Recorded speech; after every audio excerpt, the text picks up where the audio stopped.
Sandy Munro, the world-renowned EV engineer and manufacturing specialist, has just announced his take on Nikola Motors and their chances of succeeding in the EV industry. And his opinion will most definitely catch all of you off guard.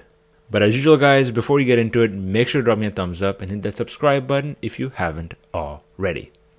So to start things off, I'm going to let Sandy Munro do his own talking and give his take on the chances around Nikola Motors succeeding in a recent interview where he discussed the future of the EV industry and hydrogen fuel cells. Sandy is already known to be one of the biggest proponents for electrification, and his take on hydrogen has already been discussed multiple times, where he believes fuel cells will indeed play a massive role in the world of long-haul trucking.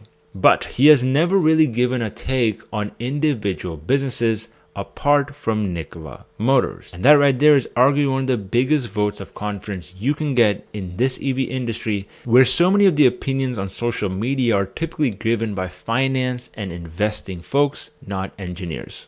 So without further ado, let's get right into his interview. Nikola, they going to make it, you think? Yes. Okay. You're Well, the thing is, with Nikola, yeah, they had some moron that... Right. Actually, I heard he just finally got to jail. Well, that's good. That's where he should be for trying to fool... like, I'm not a big fan of short sellers, but I am on the side of anybody who does investing, and I don't believe that anybody should be lied to, and that guy lied to people by letting that truck roll downhill. Now, I've been in that Nikola, and they basically pulled scratch, I don't know, 1,000 feet. I mean, I've never heard a burnout ever from a Class 8 truck. Yeah. I drove the thing, and I didn't even realize that I was pulling a trailer. Yeah. I had a full-size trailer, and so I'm really big into it. Then the next thing was they showed me where the factory was, and then I found out that all the automation they need is basically right across the street from me at one of the premier companies that make automation. It's all sitting there waiting to be delivered. It's done. So the guys at at Nikola, they're getting a raw deal a little bit, but I think that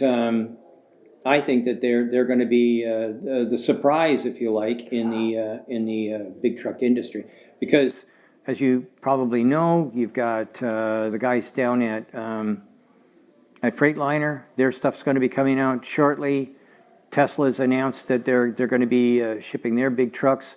There's a lot of interest in that field.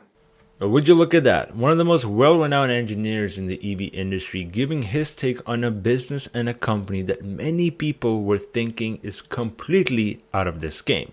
It's pretty clear to me that Nikola has shocked Sandy after his visit last year to the Arizona facility, where he got to test out not only and see the Nikola Tre BEV, but also see the alpha version of the fuel cell truck, which obviously still is in a beta phase right now and is expected to come out in mid-2023.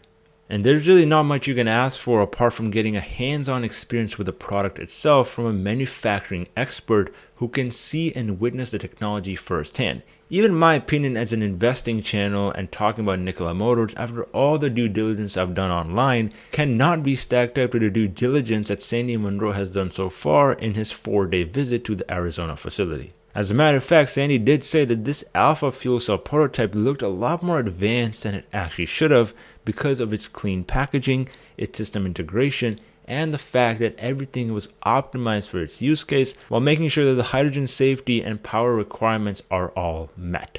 And because a lot of investors on social media don't have a lot of patience when it comes to understanding the EV business, it's very important for somebody like Sandy to give us a reality check to understand just how difficult it is to bring a product from prototype to the market.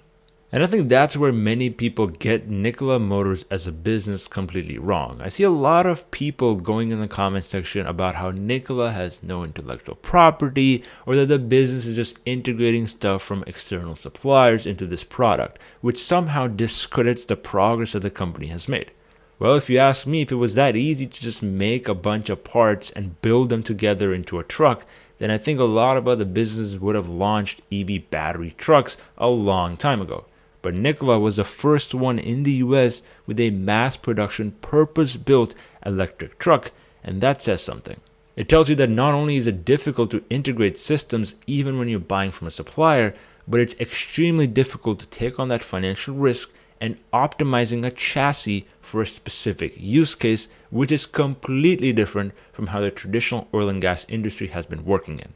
And truth be told, every OEM in the automotive space or even the consumer electronics business is simply a system integrator.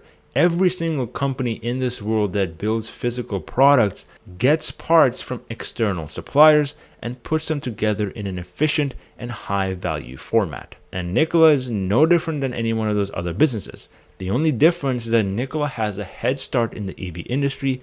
They're taking on a bigger risk than most other companies would want to, as clearly seen by Freightliner and Peterbilt, who are struggling to get their EV trucks out on the market, even though they've been prototyping them for the past 5 years. And when you're completely detached from the traditional ICE OEM business, it's much easier for a business to pivot and attract more investment and sourcing partners, which is exactly what is helping Nikola produce these trucks at a faster rate and get to market ahead of time.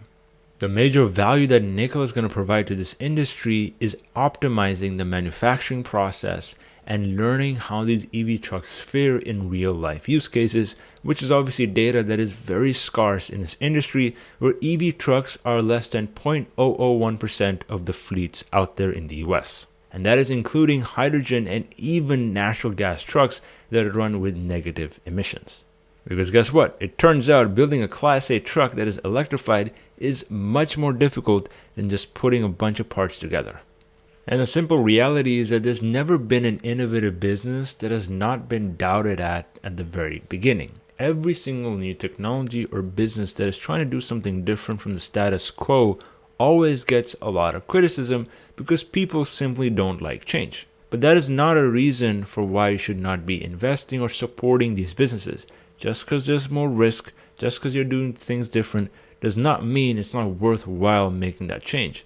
Because otherwise, there is no way we would have the level of comfort here in the United States or the level of standard of living that many people do have because of the advancements in technology.